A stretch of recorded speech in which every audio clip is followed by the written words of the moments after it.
asakta buddhi sarvatra jitatma vigata spruhaha naishkarmya siddhim paramam sannyasena adhigacchati. One whose intellect is detached everywhere,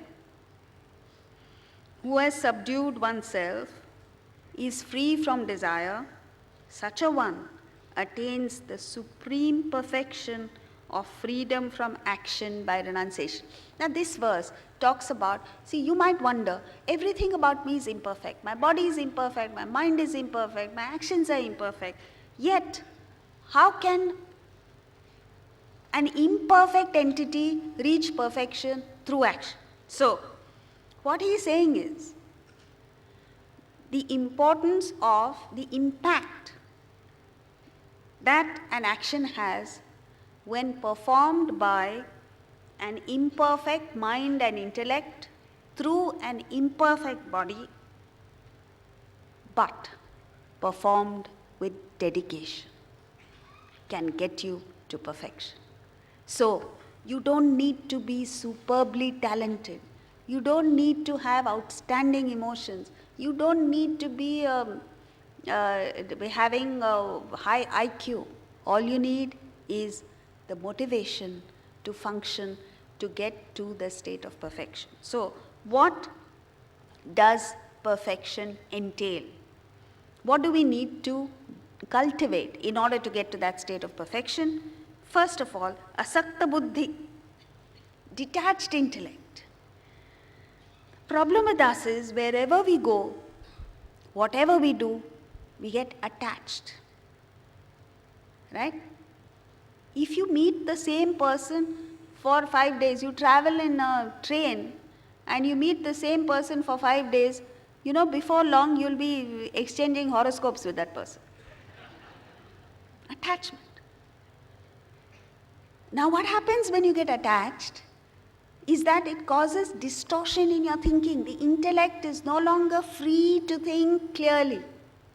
The intellect gets distorted, and then the best part is you are using your intellect, so you are smug in the belief that you're right, but you have no clue that the thinking itself has got distorted. So what happens is, thereafter, your intellect can only reason within the parameters of your attachment. It cannot function outside of it. And that's where all our intellects are. So the moment you like something, the moment you sense the needle of your mind moving towards a particular action or a particular endeavor, that is the wake-up call. You should sit back and say, no, I need to think afresh. And that's the time you need to seek advice from a neutral person or a superior intellect. And you get wonderful advice. If you don't, then you follow the wrong indications of your own intellect. Why? Because it is not asakta buddhi. So it is extremely important that your intellect must be free from the desires and attachments of your mind. Must break free. That's what he's saying here. Now in the spiritual field, your mind says this world is real. You remember yesterday we spoke of the mirage effect. Your mind says, "Arey yaar, there is happiness here in the world. Why are you seeking spirit unnecessarily?" The mind says various things which are misleading. Your intellect must have the capacity to stay free from whatever the mind says, asakta buddhi, like an actor on stage, objective. When an actor plays various roles on stage, the actor, is not the role that he's playing. So the same actor on different days plays different roles. But he never forgets that I am Mr. Actor playing various roles. One day he may play the role of a serial killer. On the next day he might play the role of a mad person. Third day he might play the role of an alcoholic. He is untouched by the roles that he plays. The day he believes himself to be anywhere near the role that he is playing, he has to stop acting and join a mental institution. But the problem with us is, every single person all over the world has got terribly, horribly mixed up in the role. And so there is no sanity in the world. Second, jitatma, one who has subdued his mind. You know, this conquest of the mind, like Swami Vivekananda said, conquer your mind and you will conquer the world. You must give yourself a taste of that. So when your mind is full of cravings and desires and rushing out to the world, if even in one instance you're able to hold back and examine your own craving, you feel so triumphant. One little dislike that you cultivate, you understand.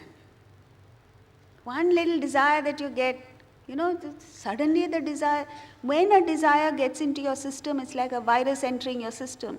It doesn't remain there, it multiplies, it proliferates, it doesn't stop till it destroys you. The virus does that, the desire does that. So, jitatma is self-control. Vigata spruhaha, this constant gurgling in your mind. The gurgling comes in your mind because you are haunted by a sense of incompleteness. You're haunted by a sense of void, emptiness. And therefore, you manufacture a lava of desires in your mind that destroys your peace of mind. So, that has to have a little suggestion of spirituality, and that gurgling subsides. That gurgling of thoughts and desires subsides. It's like, when a door is creaking, suddenly the door starts creaking and makes a painful noise. What do? You don't change the hinge. You don't change the door. All you have to do is what? Oil it. And how much? Few drops of oil, and there's smooth sailing. In the same way, this restless mind of yours, this mind that is gurgling with all kinds of thoughts and desires, all that it needs is 5 days at Bhaidas. Just a little bit. As Shankaracharya says in the Bhaja Govindam, Bhagavad Gita kinchidadhita. 5 days in a whole year is not much. You agree? But if you don't have those 5 days, you will have a lifetime of misery. So that's what it is. Vigata spruhaha. Then he speaks of Naishkarmya Siddhi. Naishkarmya Siddhi is supposed to be the state of actionlessness. Naishkarmya. We people completely misunderstood this and stopped acting. But that's not what he means. Naishkarmya, actionlessness. So you go through the chronology of action. Action comes at the state of actionlessness you reach only when you understand this chronology. Where does action spring from? Why have you come here? This is an action that you've come here. Desire to come here. So desire comes from thought. Thought comes from Vasana, excellent, you know it all. So when he says Naishkarmya Siddhi, actionless, he doesn't mean stop acting. What he means is desires have gone from your system, which means thoughts are eradicated, which means vasanas have been removed. Vasana means ignorance, and when you remove the ignorance, you gain knowledge of your fullness. Thereafter, all this gurgling stops, because you know you are full. Naishkarmya Siddhi. So, this is freedom from action by renunciation. Now you see, renunciation was thought of to be practiced only when you give up the world and go retire to a Himalayan jungle. In this verse, he has brought that state of sannyasa to your doorstep. And he said, as you are, where you are, wherever you are, you become the greatest sannyasi. If what? You are able to eradicate vasanas. Next verse.